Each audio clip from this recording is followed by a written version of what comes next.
आपको बता दें कि उत्तर प्रदेश सरकार के कैबिनेट मंत्री मनोज पांडे ने दावा किया है कि वर्ष 2027 के विधानसभा चुनाव में भारतीय जनता पार्टी लगातार तीसरी बार वो अपनी सरकार बनाएगी।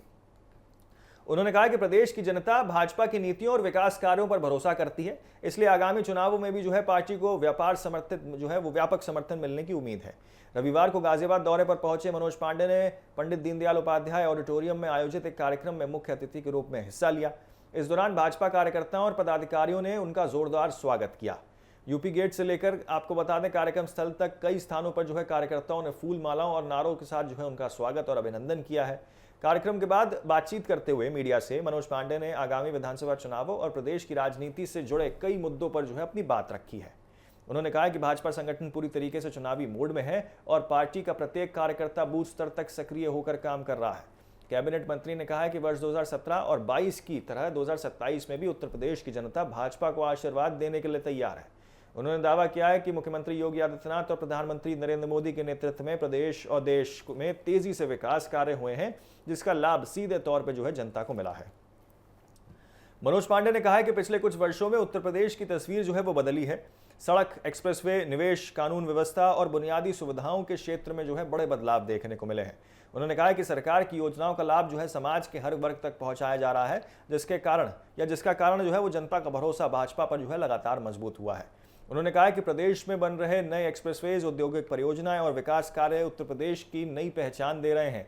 यही वजह है कि लोग एक बार फिर से भाजपा को सत्ता में देखने के लिए वो इच्छुक हैं। समाजवादी पार्टी में संभावित टूट और विपक्षी नेताओं के भाजपा में आने की चर्चाओं पर भी मनोज पांडे ने अपनी प्रतिक्रिया दी है। उन्होंने कहा कि आने वाले समय में विपक्ष के कई सांसद और नेता अपने राजनीतिक भविष्य को लेकर बड़े फैसले ले सकते हैं। उन्होंने कहा कि जितनी संख्या विपक्ष सोच रहा है, उससे कई ज्यादा भाजपा के साथ आने का निर्णय ले सकते हैं। हालांकि उन्होंने किसी नेता या सांसद का नाम नहीं लिया, लेकिन संकेत दिया है कि राजनीतिक परिस्थितियां तेजी से बदल रही हैं। कैबिनेट मंत्री ने कहा है कि भाजपा किसी नेता को तोड़ने या जबरन अपने साथ लाने में विश्वास नहीं करती।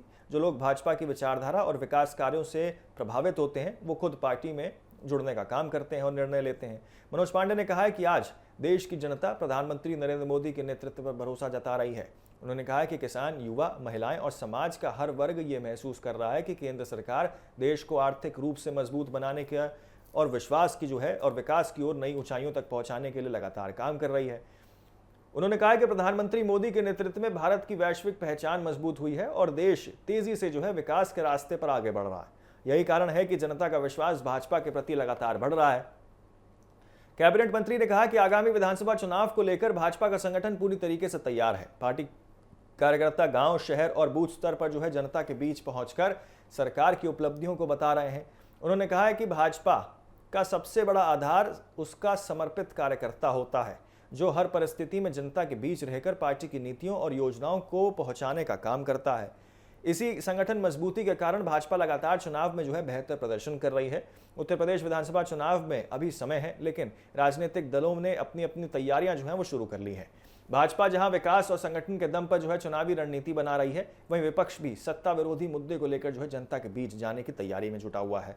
ऐसे माहौल में मनोज पांडे का बयान राजनीतिक रूप से बहुत महत्वपूर्ण माना जा रहा है। खासकर विपक्षी दलों के नेताओं और सांसदों ने भाजपा में शामिल होते कि संबंधित दावे हैं, उसने प्रदेश की राजनीति में एक नई चर्चा जरूर छेड़ दी है। आने वाले महीनों में उत्तर प्रदेश की राजनीति और अधिक गर्मा सकती है और इसकी संभावना भी जताई जा रही है। सभी दल अपने अपने स्तर पर संगठन मजबूत करने और जनता का समर्थन जुटाने के लिए काम कर रहे हैं और ऐसे में 2027 के विधानसभा चुनाव को लेकर राजनीतिक बयानबाजी का दौर वो लगातार तेज हो गया है।